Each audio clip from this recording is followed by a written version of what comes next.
زار دې شم قربان دې شم ګران افغانستان ګران افغانستان کمو د ننګونو ګوري ګران په مونږ ګران.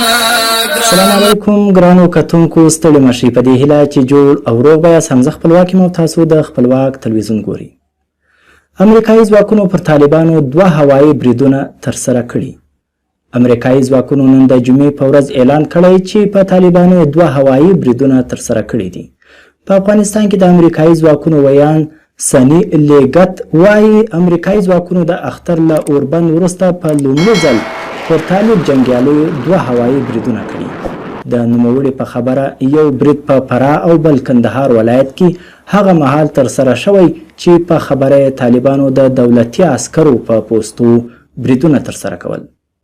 که څه هم نوموړي په دغه هوایي بریدونو کې طالبانو ته د اوښتو تلفاتو په هکله څه نه دي ویلي، خو د فراه ولایت سیمه ییز مسؤلین وایي چې تېره شپه د دې ولایت مرکز ته څیرمه د بهرنیو ځواکونو هوایي برید کې 14 طالبان ووژل شول او یو شمیر نور ټپیان دي.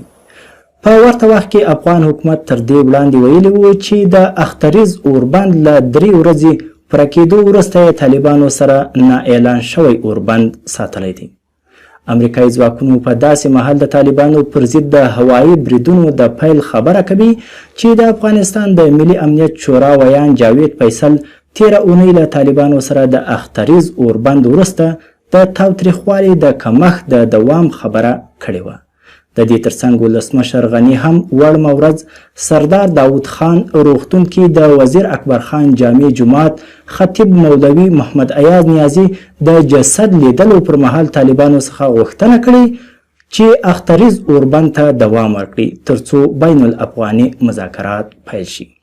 که څه هم د اختر وروسته د هیواد په بېلابېلو ولایتونو کې د طالبانو او دولتي ځواکونو ترمنځ د جګړې راپورونه ورکول کیږي او دواړه لوري یو بل ته د تلفاتو اړولو خبرونه هم ورکوي، خو ګمان کیږي چې دواړه لوري بیا هم د عملیاتو د تیزولو څخه ډډه کوي او د بندیانو د خلاصون پروسې په انتظار دي چې د هغه وروسته به بین الافغاني مذاکرات پیلیږي. حکومت په اختر کې د 2000 بندیانو د خلاصون ژمنه کړې وه چې د هغو څخه زیات شمیر بندیان خوشي کړي او یو څه لا هم پاته دي. طالبان د خپلو 15000 بندیانو د خلاصون غوښتنه کوي مخکې تر دې چې د افغان حکومت سره بین الافغاني مذاکرات پیل کړي. ګټلې د دنیا له زوره وروي ازادي بچې د ابدالي بچې د